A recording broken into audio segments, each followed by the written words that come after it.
Class 12 chemistry class है जो कि हिंदी मीडियम की है, जिसमें हम देख रहे हैं एमीन एमीन के बारे में पढ़ रहे हैं। एमीन में हमने जो है पिछले लेक्चर्स में जो है इनके केमिकल प्रॉपर्टीज को कुछ देखा था। कुछ बच्चे कुछ केमिकल प्रॉपर्टीज हैं जिसको आज हम देखेंगे। अगर आप लोग नए चैनल को सब्सक्राइब कर लीजिएगा। चलिए देखते हैं कि एमीन के अगला जो केमिकल प्रॉपर्टीज है वो कैसा है। अगला है नाइट्रस अम्ल से अभिक्रिया। नाइट्रस अम्ल से अभिक्रिया reaction with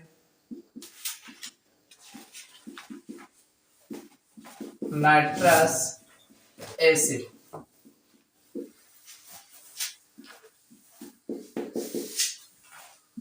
reaction with nitrous acid. तो अगर हम जो है एलिफेटिक अमीनो पर नाइट्रस अम्ल की अभिक्रिया करते हैं तो नाइट्रोजन गैस निकलती है। देखो नाइट्रस अम्ल का जो सूत्र होता है आप जानते हैं। पहली बात तो ये CH3 CH2 NH2 ये आपका प्राइमरी अमीन है जिस पर हम HNO2 की क्रिया कराएंगे। अब ये HNO2 आता कहां से है? NaNO2 प्लस HCl रखना। ये HNO2 जो है HNO2 लाओगे कहां से? HNO2 कहीं मिलता नहीं है। HNO2 तुरंत बनाया जाता है, यूज कर लिया जाता है। तो HNO2 जो है NaNO2 और प्लस HCl की जब क्रिया कराओगे तो NaCl निकल जाएगा। अब बनेगा तुरंत HNO2 बनेगा। ठीक, HNO3 तो मिलेगा हमेशा, लेकिन HNO2 हमेशा नहीं मिलता है, इसको बनाना पड़ता है। अब ये HNO2 से क्रिया करेगा, ध्यान देना, बहुत बढ़िया रिएक्शन है, पूछा गया है। ये N और N दो जगह पे N दिख रहा है तो N2 बन जाएगा। N दिखा N2 बन गया। और ध्यान सुनो, अब इसमें आप अगर गौर से देखोगे तो एक O एक H OH हो जाएगा। एक H यहां से ले लोगे H2O बन जाएगा। दो है ना, OOH ये है और दो H भी यहाँ है। तो अगर मान लीजिए एक OH ये हो गया अब एक OH ये हो गया, बचा एक H। अरे अब एक H OH मिलकर H2O भी बना लेगा। अब इसका OH नहीं तो ये OH ग्रुप ही बच रहा है। भाई इसमें भी एक H मिल जाता तो शायद H2O हो जाता, लेकिन नहीं, यहाँ से सब निकाल रहे हो तो C2CH3 CH2 के बाद OH भी बनाना है। तो समझ में आया कि नहीं? भाई यहाँ का ये दो ऑक्सीजन एक हाइड्रोजन, तो दो ऑक्सीजन एक हाइड्रोजन हो गया। यहाँ का दो हाइड्रोजन, ये दो हाइड्रोजन हो गया और N मिलके N2 बना ही रहा है। N2 तो बचा क्या? ये OH और H मिलके H2O, ये OH बच रहा, OH ही लगा देंगे तो ये बन जाएगा CH3 CH2OH और प्लस N2 और प्लस H2O। तो जब हम एथिल अमीन पर, ये कौन है? एथिल अमीन है, ठीक। जब हम एथिल अमीन पर नाइट्रस एसिड की अभिक्रिया कराते हैं तो एथिल अल्कोहल तथा नाइट्रोजन गैस बनती है। अगला देख लो, ग्रिग्नार्ड अभिकर्मक से अभिक्रिया।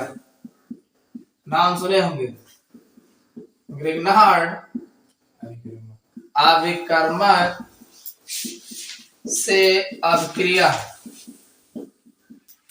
ग्रिग्नार्ड अभिकर्मक से अभिक्रिया रिएक्शन विद ग्रिग्नार्ड रेजन। तो आप अभिक्रिया कराओ। ग्रिग्नार्ड अभिकर्मक का सूत्र है RMGX।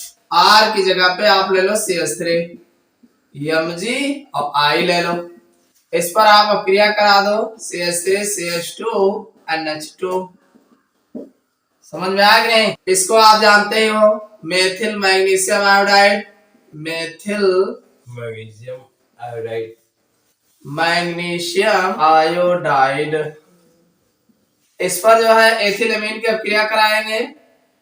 एथिल अमीन आप जानते हैं, देखो इसका एक H जो है इस CH3 के साथ मिल जाएगा, CH4 बना लेगा। इस CH3 को अगर एक H दे देंगे तो CH4 बन जाएगा। अब इसका एक H खाली हुआ तो MgI इसी पे जोड़ देंगे, आराम से बन जाएगा CH3 CH2 NH, उसके बाद MgI। समझ में आया कि नहीं? कुछ हमने किया नहीं। अब इससे एक ही चीज सिद्ध होता है, एथिलेमीन से जब आप क्रिया कराओगे तो मेथेन मिलेगा। क्या मिलेगा? मेथेन गैस प्राप्त होती है। बाकी तो ये बनेगा ethyl amine magnesium iodide, magnesium iodide, ethyl amine magnesium iodide. तो कहने मतलब जब हम एथिल एमीन की अपक्रिया ग्रिनार्ड अपकर्मक या मेथिल मैग्नीशियम आयोडाइड से कराते हैं तो हमें मेथेन गैस प्राप्त होती है। Aromatic amine, aromatic amine,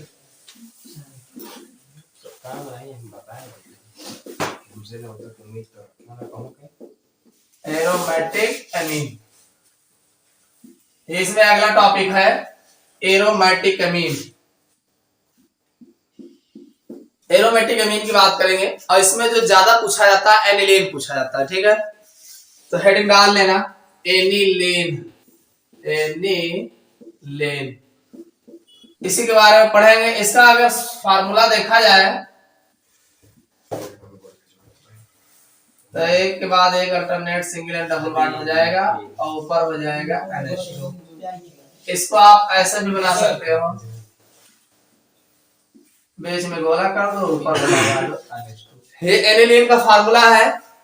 heading डाल लो बनाने की विधि, बनाने की विधि, मेथड्स ऑफ प्रिपरेशन, बनाने की विधि, एनिलीन बनाने की विधि, methods of preparation of aniline. इसमें जो सबसे पहली विधि है प्रयोगशाला विधि। हेडिंग डाल लो प्रयोगशाला विधि, प्रयोगशाला विधि।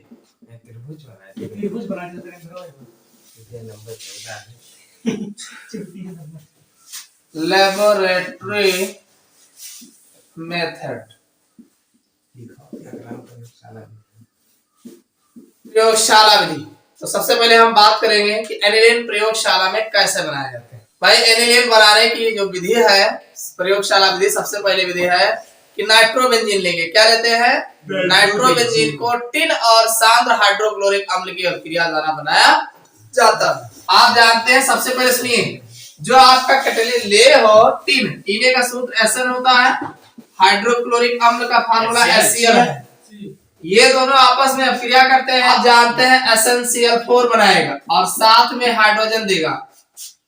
अब कितना यहाँ Cl लगा है? 4 लगा है जी, तो 4 तो लेना ही पड़ेगा। और जब 4 लोगे तो कितना हाइड्रोजन निकला? 4 नवजात हाइड्रोजन निकला। यानी Sn और HCl जो है आपस में मिल करके SnCl4 बना लेंगे और नेसेंट हाइड्रोजन देंगे। अब हमारा जो है आपका नाइट्रो बेंजीन, हाइड्रोबेंजीन ही लोगे, C6H5NO2, ये नाइट्रोबेंजीन है, पर जो है 6H 6 हाइड्रोजन लेंगे। अरे 4 बना है और बना लीजिए। अब इसमें से 6 हाइड्रोजन लेंगे तो देखो क्या बने। हमें NH2 ग्रुप बनाना है, तो ये आपका ऑक्सीजन कितना है? 2 ऑक्सीजन है। यानी अगर इसको 4 हाइड्रोजन दे देंगे, कितना हाइड्रोजन? 4 हाइड्रोजन दे देंगे तो ये आपका H2 बन जाएगा भाई, 2H2 बन जाएगा। 4 हाइड्रोजन देंगे 2H2 बन जाएगा। तो 6 हाइड्रोजन लिए हो, 2 हाइड्रोजन इसी N के बगल लगा देना, NH2 बन जाएगा। तो ये आप आराम से बना लोगे। तो ये C6H5NH2 और प्लस 2H2। समझ में आया कि नहीं? जब हम टिन और सांद्र हाइड्रोक्लोरिक अम्ल की अभिक्रिया नाइट्रोबेंजीन पर कराते हैं तो हमें एनिलीन प्राप्त होता है। समझ में आ गया? लिख लो, ये आपका है नाइट्रोबेंजीन, ये आपका है एनिलीन। इनको जानती है वो, हाइड्रोक्लोरिक अम्ल है, ये टीना है। ये है स्टैलिक क्लोराइड, ये है स्टैलिक क्लोराइड। देखो अगला रिएक्शन है, ये तो मान लीजिए पहला था, दूसरा देख लो, दूसरा है फिनाल पर जो है अमोनिया की अपक्रिया कराते हैं। क्या कराते हैं? अमोनिया की अपक्रिया कराते हैं प्रेजेंस ऑफ Zn की उपस्थिति में 300 डिग्री सेल्सियस ताप पर। देखो फिनाल का फार्मूला क्या है? C6H5OH और अमोनिया का फार्मूला NH3 लिखा है, NH3, ठीक है। इन प्रेजेंस ऑफ Cl2 इन निर्जल रहे, कैसा रहेगा? निर्जल, पानी ना रहे, सूखे रहे और 300 डिग्री सेल्सियस टेम्परेचर पे। तो ध्यान से देखो H और OH निकल जाएगा, H2 बन के C6H5NH2 बन गया कि नहीं? C6H5NH2 अब प्लस, कितना आसान है, थोड़ा सा ध्यान रखे रहोगे तो गलती नहीं होगी। ये आपका एनिलीन है, ही है एनिलीन, इनका जनरेट करा तो फिनाल है, फिनॉल। जब हम फिनाल पर अमोनिया जब हम फिनाल पर अमोनिया की अपक्रिया इन प्रेजेंस ऑफ ZnCl2 निर्जल उत्प्रेरक की उपस्थिति में 300 डिग्री सेल्सियस ताप पर प्रवाहित करते हैं तो एनिलीन प्राप्त होता है। अगर यही काम क्लोरोबेंजीन पे कर दिया जाए, अगला है क्लोरोबेंजीन C6H5Cl। देखा जाने रहा क्लोरोबेंजीन है, क्लोरोबेंजीन पर अगर हम NH3 अमोनिया की क्रिया इन प्रेजेंस ऑफ Cu2O की उपस्थिति में 200 डिग्री सेल्सियस ताप पर और उच्च दाब पर, किस पर? हाँ, देखो इसमें होगा क्या? अब हमें 2 Cl की जरूरत है, CuCl बनावे है ना, तो 2 Cl की आवश्यकता है, तो ये अब आगे 2 लगाएंगे बन जाएगा, ठीक। इसीलिए 2 एकल NH2 लगा हुआ है। और सुनो 2 हाइड्रोजन निकले ना, एक दाएं में हाइड्रोजन और 2 हाइड्रोजन वैसे ऑक्सीजन के लेके चला दी, तो ये बन जाएगा C6H5NH2 और प्लस CuCl और प्लस H2 नहीं लेने तो आए। और ये अमोनिया है Cu2, आप लिख लो क्यूप्रस ऑक्साइड, नहीं ढूंढो, ये अमोनिया है, ये क्या है? क्लोरोबेंजीन है, बेंजीन। कि जब हम क्लोरोबेंजीन पर अमोनिया तथा क्यूप्रस ऑक्साइड की अपक्रिया कराते हैं तो हमें एनिलीन प्राप्त होता है। समझ में आ गया? चलिए अगला देख लो, आपने नाम सुना होगा हाफमान ब्रोमोमाइड। क्या नाम सुना है? हाफमान हाइपो ब्रोमाइड, हाइपोब्रो अभिक्रिया, Hofmann hypo bromide reaction, Hofmann hypo bromide reaction अभिक्रिया, इस पे बात करेंगे। C6H5CONH2 नाम सुने होंगे, एमाइड ग्रुप है, CONH2 है एमाइड ग्रुप है, ठीक है। बेंजेमाइड, ये है बेंजेमाइड, ठीक। इस पर आप जानते हैं Br2 प्लस KOH, नाम सुने हो? Br2 प्लस KOH, और Br2 KOH क्या करे? इनका CO का गायब कर दे, ये तो सुने हो? Yes sir. ये गायब कर दे, कैसे गायब करे? एक तो K2CO3 बना ले, CO को ले जाता है कि क्या करे? K2CO3 बना ले, और एक KBr बन जाए, और ये NH2 यहीं सड़क के लग जाए, तो ये बन जाएगा C6H5NH2 और प्लस KBr, ये रिएक्शन हमने बताया, और ये K2CO3 कुछ बचा हुए पानी में बन निकल जाए। OH कितना है? 4 है, तो 4 OH अगर यहाँ पे है तो कहा मतलब 4 OH ऐसे अगर लिखबो तो एक H2O बन जाए और एक H2O बन जाए, 2H2O बन जाए और 2 ऑक्सीजन CO में लगा देवे CO3 हो जाए, तो 2H2O बने। समझ में आ गई? यानी जब हम हाफमान ब्रोमोमाइड अपक्रिया कराते हैं, कैसे कराओगे? बेंजेमाइड पर जो है ब्रोमीन और KOH की अपक्रिया कराई जाती है तो हमें एनिलीन प्राप्त होता है। यह अपक्रिया हाफ मान ब्रोमो हाइपोब्रोमोमाइड अभिक्रिया कहलाती है। एक और है औद्योगिक विधि, लिख लो। अगली विधि है 5वीं है औद्योगिक विधि।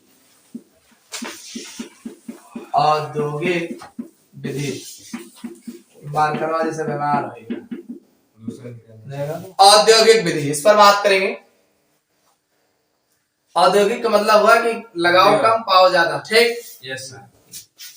इसमें देखिए नाइट्रोबेंजीन है C6H5NO2, इस पर आयरन लेंगे Fe और साथ में हाइड्रोक्लोरिक अम्ल लेंगे, ठीक। देखो हमें हमारे दिमाग में एक है कि हाइड्रोजन यहाँ के नाइट्रोजन के साथ NH2 बना लेगा, C6H5NH2 बन जाएगा। और ध्यान से लिए एक FeCl2 बना हुआ है ना, कि Cl3 बना हुआ, FeCl3 बना लो।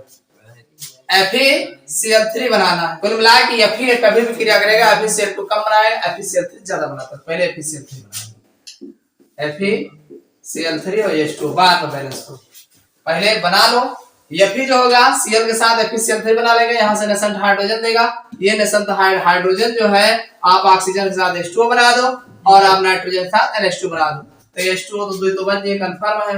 NH2 बन गया, क्या हाइड्रोजन लगा है 2 दूनी 4 और 4 दूनी 6 हाइड्रोजन लगा है, और 3 दूनी 6 क्लोरीन रहेगा, आराम से बैलेंस होगा, 6 लगा देंगे। तो ये है आपका नाइट्रोबेंजीन।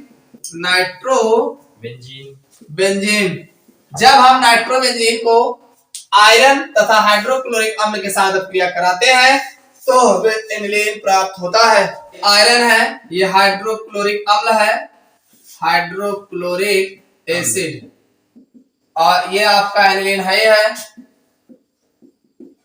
एनिलीन, और इसका नाम फेरिक क्लोराइड। कौन क्लोराइड? Ferric chloride.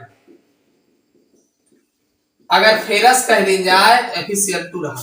एनिलीन के भौतिक गुण, एनिलीन के भौतिक गुण,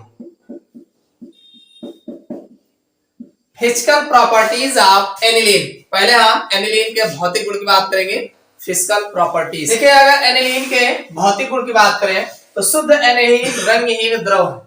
एग्जाम में बहुत पूछा गया है कि शुद्ध एनिलीन किस रंग का होता है, तो ज्यादातर भूरे रंग का लोग लगाते हैं, ठीक है। लेकिन ध्यान रखना शुद्ध एनिलीन जो किसी से क्रिया न करे रहे तो वो रंगहीन द्रव है, यानी इसमें कोई रंग नहीं होता, जैसे पानी होता है वैसे होता है। और अगर वायु में जरा से खोल दोगे खुला हो जाएगा, तो वायु में रखने पर ऑक्सीकृत हो जाता है, ये वायुमंडल से ऑक्सीजन को एब्जॉर्ब कर लेता है, और जहां एब्जॉर्ब करता है तो ये भूरे रंग का हो जाता है। कैसा हो जाता है? हाँ, भूरे रंग का हो जाता है। और आगे दिया है इसका क्वथनांक 184 डिग्री सेल्सियस होता है, यानी शुद्ध एनिलीन जो होगा इसका क्वथनांक जो होगा 184 डिग्री सेल्सियस होता है। यह जल में अविलय तो जाहिर सी बात है कार्बनिक यौगिक है, तो जल में अविलय होगा, और कार्बनिक विलायकों में पूर्ण विलय है। कार्बनिक विलायक क्या होते हैं? जैसे ईथर है, अल्कोहल है, बेंजीन है, ये सब कार्बनिक विलायक है, ठीक है। क्लोरोफॉर्म है, तो कार्बनिक विलायकों में अपूर्ण विलय है, और यह भाप में वाष्पशील होता है। भाप मतलब यानी का थोड़ा सा खोल देखो, धीरे धीरे वाष्प बन के उड़ जाएगी, तो भाप में वह वाष्पशील होता है। अगली हेडिंग डाल लो, एनिलीन के रासायनिक गुण। एनिलीन के रासायनिक गुण, chemical properties of aniline. Aniline के रासायनिक गुण, तो इसमें सबसे पहला गुण हम देखेंगे। देखो एक गुण आप जानते हो, एनिलीन जो होता है क्षारीय प्रकृति का होता है। कैसा होता है? भाई NH2 ग्रुप लगा रहे तो जाहिर सी बात है क्षारीय प्रकृति का होगा, और क्षारीय प्रकृति का होगा तो ये अम्लों से क्रिया करेगा और लौड़ बनाएगा, ठीक है। जैसे आप जानते हैं कि C6H5NH2 है और प्लस HCl, तो ये इसी में जुड़ जाएगा C6H5NH2 और इंटू HCl कर लेगा। समझ में आया कि नहीं? एनिलीन हाइड्रोजन क्लोराइड, क्या नाम होगा? एनिलीन हाइड्रोजन हाँ, हाइड्रोजन क्लोराइड एक प्रकार का लवण होता है, ठीक। ऐसे और भी है, H2SO4 है, चाहे जिससे क्रिया कराओगे तो ऐसे जुड़ जाएगा, ठीक। एल्किलीकरण, एल्किलीकरण जिसे हम कहते हैं एल्काइलेशन, एल्काइलेशन, एल्किलीकरण। एल्किलीकरण मतलब एल्किल हैलाइड की क्रिया कराई जाती है, किसी कराई जाती है alkyl halide, alkyl chloride, alkyl bromide, alkyl iodide, किसी से करा दो। तो ये आपका है C6H5NH2। जैसे आपने एलिफैटिक अमीन पर क्रिया कराया है, सेम एरोमेटिक पर भी वैसे क्रिया होगा।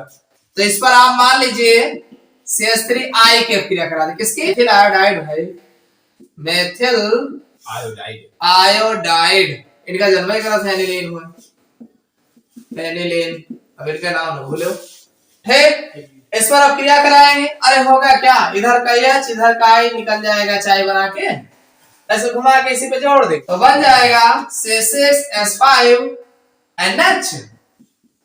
उसके बाद इसी पे CH3 लगा दो, अब प्लस HI गया। इसका नाम है N मेथिल, अरे N से मेथिल जुड़ा है ना, N मेथिल एनिलीन, भाई करें एनिलीन, N मेथिल एनिलीन। मान लियो गलती कर गए हो, C6H5NH CH3 रहा, और फिर तो पहुंचो लेके CH3I का, भैया भैया और बात है, तो कह लाओ तुम आ जाओ।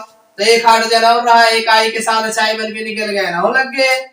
तो C6H5N CH3 का होल टाइस प्लस HI, इसका नाम होगा N dash dimethyl, dimethyl aniline, aniline. अरे दो यही है पे 2 CH3 लग गया ना, तो N डैश डाइमेथिल एनिलीन। फिर लेके चला है दौड़ के C6H5N और CH3 का होल टाइस, फिर CH3I लेके पहुंच गए उनके यहाँ, फिर पहुंच गए, कहना कहा है, कहना बहु नहीं रहा इस वक्त, वही एक पार्टिकल और बचा है, जोड़ लो। तो कहे ठीक है आ जाओ तुम। तो ये बन जाएगा C6H5N CH3 का होल थ्राइस, ब्रैकेट में I बगल बाहर नेगेटिव चार्ज, तो इनके ऊपर प्लस, ऐसे यहाँ प्लस लगा देना, इनके बगल नेगेटिव लगा देना। इसका नाम है ट्राइमेथिल फेनिल अमोनियम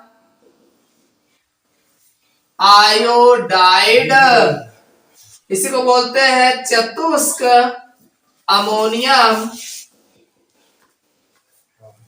लवण। देखो इसमें होगा क्या कि आप देख रहे हैं एनिलीन है, एनिलीन पर CH3I की क्रिया कराए तो ये HI निकल गया, एक हाइड्रोजन एक HI बन के निकल गया, बाकी इसी में जुड़ गया, और दोबारा N मेथिल एनिलीन। अब दोबारा जब आप जोड़ेंगे CH3I तो अब इसी पे जुड़ जाएगा, ये एक हाइड्रोजन और था, एक आयोडाइड पर लेकर के HI बना लेगा, तो ये N डाइमेथिल एनिलीन हो गया। फिर आप CH3I लेके इसी में ढेर मात्रा में लिए हैं, तो अब की बार क्वाटनरी बनेगा, इसको क्वाटनरी बोलते हैं। क्वाटनरी में क्या है, सब एकदम जुड़ा रहे, को बाहर जाए ना पाए। तो ये आपका C6H5N और CH3 का होल थ्राइस रहा, तब की होल थ्राइस होएगा। अभी बेचारा कहूं जाए बाहर नहीं रहा, तो ये पूरे को हमने प्लस लगा दिया, बगल I लगा दी। ये एक प्रकार का लवण होता है, समझ में आया कि नहीं, ये लवण है। तो ये क्वाटनरी अमोनियम साल्ट बोला जाता है, इसको क्वाटनरी अमोनियम साल्ट, चतुष्क अमोनियम लवण। तो इस प्रकार से एनिलीन बनाए जाते हैं, जो कुछ विधियां और बची हैं अगले